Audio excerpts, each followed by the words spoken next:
Nós vimos até aqui que a contestação ela possui uma estrutura diferenciada, que ela é a petição, um instrumento processual adequado para a defesa do reclamado numa ação trabalhista. A estrutura da contestação, nós vamos iniciar, claro, pelo aquele início de endereçamento, qualificação das partes, nome da peça e fulcro, preliminar de mérito, prejudicial de mérito, mérito e requerimentos finais. Mas nós temos a oportunidade, a possibilidade de adicionarmos um tópico na nossa contestação quando houver a necessidade de reconvenção. Então, o que é reconvenção? Reconvenção é o contra-ataque do reclamado. O reclamante ingressa com uma ação contra a empresa, contra o reclamada, e a empresa recebe essa notificação, lê a petição inicial e percebe o seguinte: olha, ele está requerendo horas extras, adicional noturno, intervalos, mas isso tudo, enfim, eu paguei ou não paguei. Agora, quem está me devendo é ele, porque me causou um prejuízo material. Ou quem merece me pagar dano moral é ele, porque foi ele quem proferiu ofensa, ele quem ofendeu a imagem da empresa. Então, nesses casos, nós temos a oportunidade, a possibilidade de apresentar reconvenção. Reconvenção, então, é um instrumento adequado para defender os interesses da reclamada em uma ação trabalhista. Então, ela apresenta a contestação e, junto com a contestação, faz o pedido reconvencional. Lembrando que a parte pode apresentar reconvenção, ainda que não apresente contestação. Então, caso a reclamada não queira contestar, ela pode sim apresentar somente a reconvenção. Porque a reconvenção, apesar de ela ser apresentada junto com a contestação, ela é uma ação autônoma. Uma ação autônoma significa que, se a ação principal for extinta, a reconvenção segue. Então, se a ação principal, aquela ação trabalhista que o reclamante ingressou contra o reclamado, se essa ação for extinta, a parte da reconvenção, a reconvenção, ela segue porque ela é uma ação autônoma, mas apesar de ser uma ação autônoma, ela é apresentada junto com a contestação. Professora, e se não for apresentada a contestação? Aí pode ser apresentada somente a petição de reconvenção. Mas, numa prova, na vida real, a gente sempre vai contestar, e aí o pedido reconvencional vai junto com a contestação. Como nós vamos fazer isso? Nós já vimos aqui preliminar de mérito, prejudicial de mérito, mérito, reconvenção. Mérito, né? Reconvenção nós vamos ver agora. Nós vamos abrir um tópico para a reconvenção. Então, a reconvenção, ela não vai dentro do tópico do mérito, ela vai num novo tópico específico para a reconvenção. E dentro deste tópico, nós vamos trabalhar 2 pontos. O primeiro são os requisitos para a reconvenção. Nós vamos demonstrar que estão presentes os requisitos da reconvenção. E no segundo, nós vamos fazer os pedidos referentes à reconvenção. Vamos ver aqui. Esse material vocês têm. Tá? Já disponibilizei para vocês na última aula. É o mesmo material das defesas do reclamado. Então, aqui, requisitos da reconvenção estão presentes no artigo 343, que são a legitimidade ativa e passiva e a conexão. A legitimidade ativa e passiva, nós vamos demonstrar que a reconvenção versa sob pretensão do reclamado em face da reclamante. Somente para demonstrar que as partes são realmente as partes legítimas para figurar no polo ativo e passivo daquela ação. Então, isso aqui é tranquilo, né? Só demonstrar a legitimidade das partes. E o segundo da conexão é para demonstrar que a reconvenção, ela tem vinculação à ação principal, ao que deu ensejo à ação principal. Então, aqui nesse caso, vamos ler aqui. Por fim, também está presente a conexão, prevista no artigo 343 do CPC. Uma vez que o empregado foi dispensado por justa causa, por ato de improbidade, e o reclamado busca o ressarcimento de valores desviados da empresa pelo empregado no curso da relação contratual.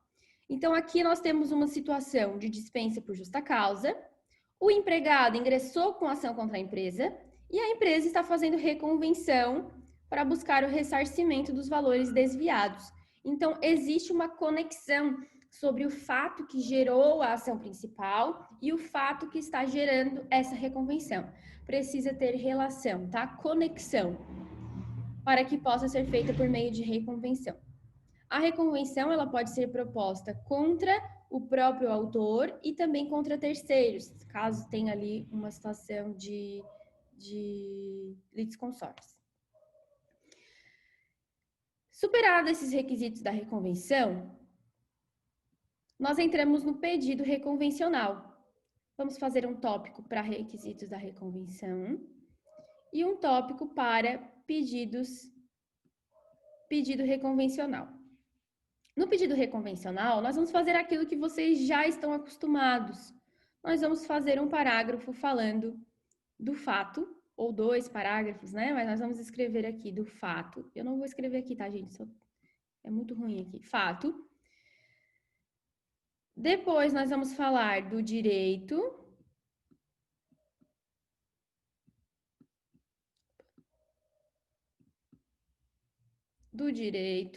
E depois nós vamos fazer um parágrafo falando do pedido. E ainda, depois de narrar fato, direito e pedido, muito importante no tópico da reconvenção, minha caneta aqui, é o pedido de condenação, o pedido de honorários e o valor da causa. Então, tudo nesse tópico aqui, a gente vai alegar o fato, vai falar do direito, vai fazer o pedido, vai pedir a condenação e honorários e vai indicar o valor da causa. Vamos ler aqui para termos uma ideia de como vai ficar, né? Podermos visualizar como vai ficar esse pedido. Sempre 3 pontinhos, tá, Diego? Sempre 3 pontinhos.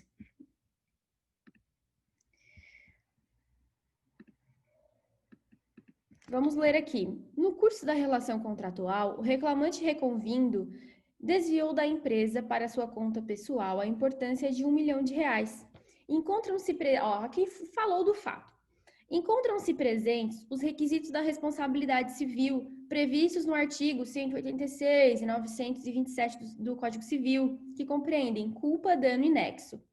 Observem, gente, o que eu digo para vocês de aplicar o artigo ao caso concreto é isso aqui, ó. A culpa verifica-se pela prática do ato de improbidade. O dano foi de R$1 milhão em cheques. O nexo também está presente na medida que o dano decorreu do ato ilícito. Então, vejam que a demonstração do nexo de causalidade, ela é requisito para procedência de um pedido de dano material e de dano moral. Então, não tem como nós jogarmos um artigo ali sem aplicar o artigo ao caso concreto. É a mesma coisa que nada, certo? Nós precisamos demonstrar, senão o pedido ele vai ser insuficiente. O juiz na sentença ele vai falar, apesar de ter mencionado o pedido, não houve demonstração do nexo de causalidade. Então, nós temos que aplicar os artigos e a jurisprudência sempre ao caso concreto. Diante do exposto, requer a condenação do reclamante reconvindo ao pagamento de indenização por danos materiais, no importe de R$1 milhão, e honorários sucumbenciais de 15%, valor do pedido, R$1 milhão. Fato, direito, pedido de condenação, honorários e valor da causa. Encerramos o tópico da reconvenção. Vamos voltar para os requerimentos finais da contestação. Então, aqui está os nossos requerimentos finais da contestação normal, tá, gente? Aquele que vocês já fizeram, ó. Diante do exposto, requer a produção de meios de prova, requer o acolhimento da preliminar, o acolhimento da prejudicial e, sucessivamente, o acolhimento das pretensões do mérito para a improcedência dos pedidos, bem como sua condenação em custas e honorários nos moldes de 791-A. Esse aqui é o nosso pedido, é o nosso requerimento final da contestação. Além desse requerimento final da contestação, nós vamos adicionar mais um parágrafo. Tá aqui, ó. Vejam que não vai ser feito tópico, não precisa ser aberto um requerimento os dois, nada disso. A gente faz o requerimento normal aqui e, por último, faz um parágrafo falando dos requerimentos da reconvenção. Ó. Por fim, requer o deferimento da pretensão reconvencional, condenando o reclamante reconvindo ao pagamento de indenização por danos materiais, no importe de R$1 milhão, acrescido de juros e correção, bem como condenação em honorários, em 15%. Nesses termos, pede deferimento e finalização da peça encerrou. Então, resumindo, a reconvenção vai ser defendida, pleiteada, né, em um tópico dentro da contestação, fora do mérito, né, um novo tópico dentro da contestação. Nós vamos falar sobre os requisitos da reconvenção, depois vamos falar sobre o pedido reconvencional, fato, direito, pedido, valor da causa, honorários. E pronto, voltamos para o requerimento final da contestação e faremos lá um parágrafo sobre o pedido da reconvenção. Não pode deixar de colocar valor da causa, gente, porque valor da causa é requisito, né, da nossa reconvenção. Então, se não tiver valor da causa, é inépito esse nosso pedido, tá? Então, caso prático 4, contestação com reconvenção. Você foi contratado pela Floricultura Flores Belas Limitada, que recebeu a notificação de uma reclamação trabalhista, com pedido certo, determinado e com indicação do valor, movida em 27 de fevereiro de 2020 pela ex-empregada Estela, que tramita perante o juízo da 50ª Vara do Trabalho de João Pessoa, e recebeu o número 98.765. Estela foi floricultora na empresa em questão, de 25/10/2013 a 29/12/2019. Isso. E ganhava mensalmente o valor correspondente a 2 salários mínimos. Na demanda, requereu os seguintes itens. A aplicação de penalidade, antes de entrarmos nos itens. Quando a gente começa a ler aqui, nós já vemos algumas informações. Primeira, a data do ajuizamento foi fevereiro de 2020. O encerramento do contrato foi dezembro de 2019. Não prescreveu, né? Não tem prescrição bienal. Então, prescrição bienal já está descartada. Ou seja, ela ingressou com ação no prazo de 2 anos da extinção do contrato de trabalho. Então, poderia sim ingressar com ação, porque não estava prescrito. Só que o período de contrato de trabalho dela é de 25/10/2013, a data de entrada, de início no trabalho.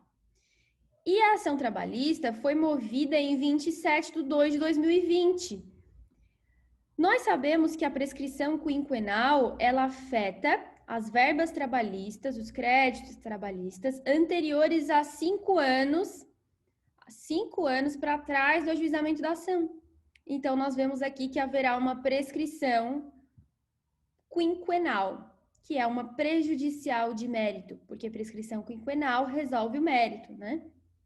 Então, é uma extinção com resolução do mérito para os períodos anteriores a 5 anos do ajuizamento da ação. Então, primeiro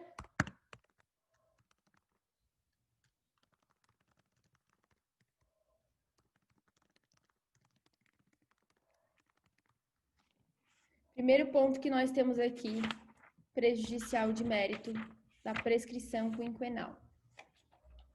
Deixa eu abrir aqui. Vamos lá.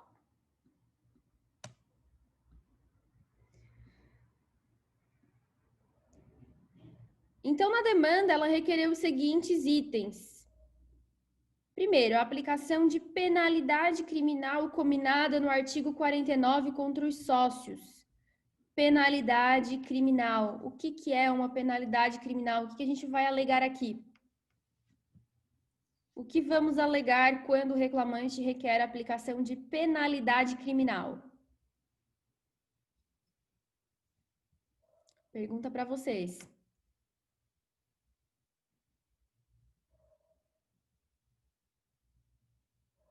A Justiça do Trabalho tem competência para julgar penalidades criminais? Incompetência absoluta da Justiça do Trabalho. E isso é uma preliminar, né? Então, já temos como preliminar incompetência absoluta, que é a material da Justiça do Trabalho.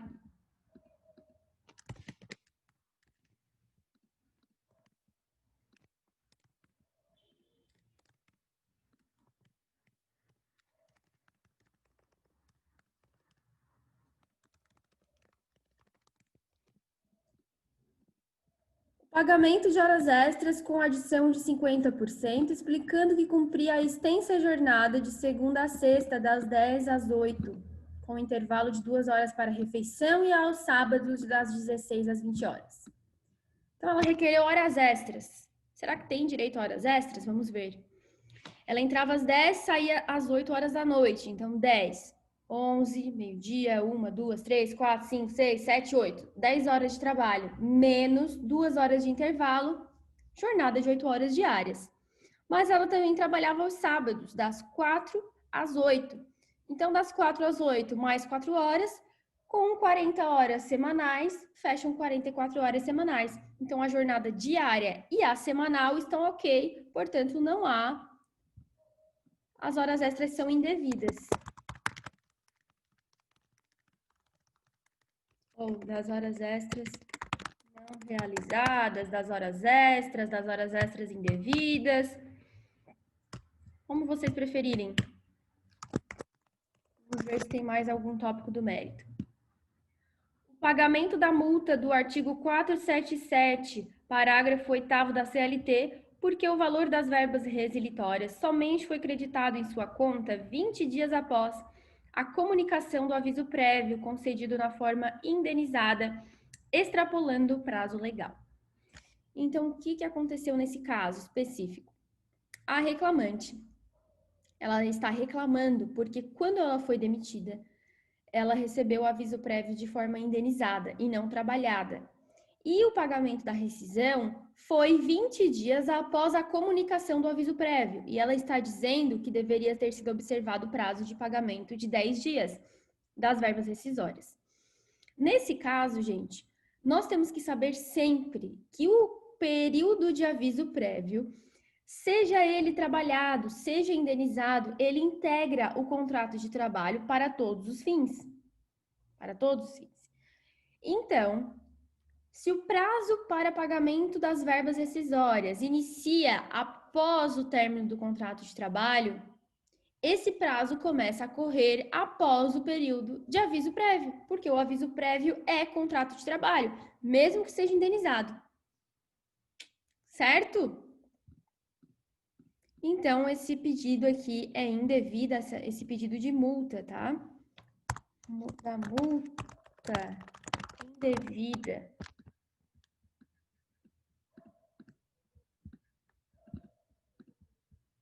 Porque o aviso prévio integra o contrato de trabalho, ainda que indenizado. Beleza, são esses os tópicos. A sociedade empresária informou que assim que foi cientificada do aviso prévio, Estela teve uma reação violenta, gritando e dizendo-se injustiçada com a atitude do empregador. A situação chegou a tal ponto que a segurança terceirizada precisou ser chamada para conter a trabalhadora e acompanhá-la até a porta de saída. Contudo, quando deixava o portão principal, Estela começou a correr, pegou uma pedra do chão e arremessou violentamente contra o prédio da empresa, vindo a quebrar uma das vidraças. A empresa informa que gastou R$300 na colocação do vidro atingido, conforme nota fiscal que exibiu. Diante da narrativa, apresente a peça pertinente. Então, a reclamante ingressou com uma ação contra a empresa e a empresa entendeu o seguinte: olha, além de Estela não ter direito ao que pleiteia, ela é quem me deve. Por isso, a reconvenção. Então, nós vamos ter aqui um outro pedido, um outro tópico, que é da reconvenção.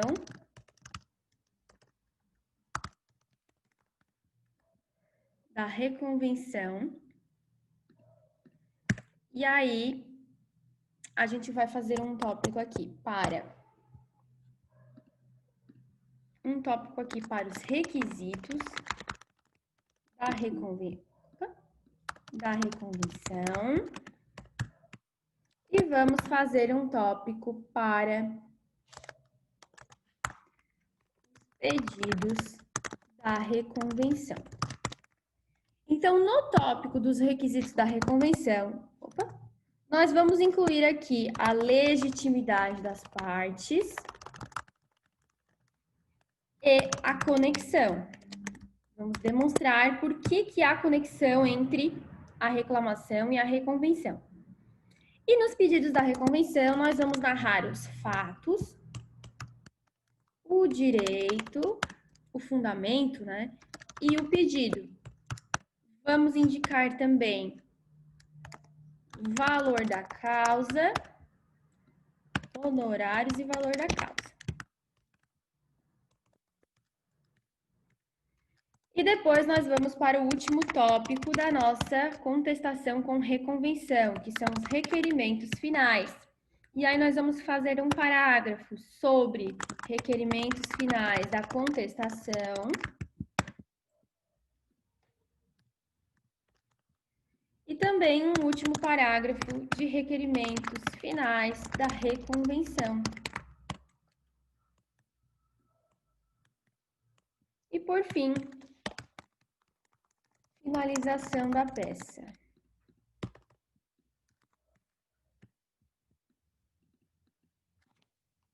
Nesse termos pede deferimento, local e data, advogado, a OAB, 3 pontinhos, né? Reticências.